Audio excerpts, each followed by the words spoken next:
눈에 보이는 물질과 체험할 수 있는 상황은 볼 수도 없고 만질 수도 없는 내면에서 이루어진다. 생각과 마음의 파동이 만들어내는 걸까? 그렇게 생각할 수도 있겠지만 실제로 만들어내는 것은 상상력과 감정이다. 좋은 생각이 좋은 결과를 불러온다고 하지만 불안한 상태에서 좋은 생각을 한다고 해도 감정이 불안하면 아무 소용이 없다. 상상력과 감정의 창조하는 힘을 제대로 알고 이 도구를 잘 활용하면 결국 자기 운명의 지휘자가 될 수 있다. 결과에 대한 확신을 만드는 방법은 두 가지다. 첫째, 무작정 꾸준히 실천하다 보면 자연스럽게 믿음이 생긴다. 확실한 믿음이란 알미라고 할 수 있다. 예를 들어 어떤 계기로 무작정 오랜 시간 규칙적으로 운동하고 식단 관리를 하다 보면 어느 순간 내 미래의 멋진 모습을 상상 속에서 선명하게 볼 수 있다. 그리고 몸이 실제로 그렇게 변화된다는 걸 믿게 될 뿐만 아니라 확신하게 된다. 둘째, 최종 결과에 대한 이미지를 1인칭 혹은 3인칭 시점에서 미리 상상하며 그 감정을 지속적으로 느끼면 자연스럽게 실천할 수 있는 동기부여가 생긴다. 무작정 실천해서 목표를 달성하는 방법과 먼저 상상하고 실천하는 방법. 이 두 가지 모두 꾸준한 반복이 없다면 희미한 결과만 남는다. 타고난 의지력이 강한 사람들은 스스로를 단호하게 채찍질하며 실천할 수도 있겠지만 내면의 메커니즘을 이해하는 사람들은 상상력과 감정을 활용해 더 효율적으로 목표에 다가간다. 의지력이 지나쳐서 생기는 부작용을 한번 생각해보자. 평소와 다를 바 없는 하루였는데 유독 잠들기가 힘든 날이 있다. 이때 난 반드시 잠들어야 해. 내일 중요한 일이 있어. 라고 강하게 결심하면 할수록 오히려 더 잠이 오지 않는 경험 해본 적 있지 않은가?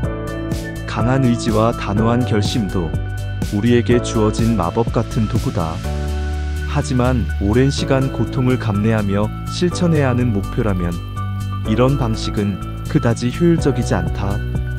단거리 달리기는 전력 질주가 효과적이지만 끝을 알 수 없는 마라톤에서는 가벼운 호흡으로 한 걸음씩 내디뎌야 한다. 상상력과 감정이 내 뜻대로 쉽게 움직여준다고 생각하면 큰 착각이다. 이 도구를 길들인 적이 없다면 외부 사건에 따라 감정이 출렁이며 원치 않는 상황을 끌어오게 된다. 지금부터라도 감정과 상상력을 조금씩 다스릴 수 있다면 남은 운명을 서서히 바꿀 수 있다. 습관을 만드는 방법은 단 하나다. 꾸준한 반복. 육체를 변화시키고 싶다면 시간을 내어 운동에 집중하고 먹고 싶은 욕구도 참아야 한다. 상상력과 감정을 조절하고 싶다면 마찬가지로 꾸준한 반복 훈련이 필요하다. 명상도 좋은 방법이다. 하지만 지금 내가 강조하는 것은 상상력과 감정이다. 첫 연습은 간단하다. 핸드폰에 있는 사진이나 냉장고 속 과일을 떠올려 보라. 직접 보지 않고도 선명하게 상상하는 연습을 하는 것이다. 더 효과를 극대화하고 싶다면 과일을 한 입 베어 물었을 때의 맛까지 떠올려 보자. 상상 속에서 시큼한 맛이 느껴지면 실제로 표정도 시큼한 맛을 느낄 때처럼 변할 것이다. 이 훈련이 익숙해지면 원하는 목표와 관련해 응용해서 반복 연습하라. 하지만 하루 10분 온전히 집중하는 것도 쉽지 않을 것이다. 잡생각 없이 3분 이상 몰입하는 것조차 어려울 수 있다. 명심하라. 가슴을 뜨겁게 하는 소망일수록 이루기 힘들다. 쉽게 얻을 수 있는 것에는 우리 내면이 설렘을 느끼지 않는다. 그러므로 과정은 힘들고 지루하기 마련이다. 다시 강조한다. 감정이 곧 끌어당김이다. 감정은 현실에 가장 강력한 영향을 미치지만 의지와 집중력을 활용해 상상력을 잘 길들이면 조절할 수 있다. 그리고 무엇보다 꾸준함 앞에서는 그 누구도 무릎을 꿇을 수밖에 없다. 잠들기 전 재미있는 영상을 보며 시간을 보내는 것도 좋다. 하지만 이루고 싶은 꿈이 있지 않은가?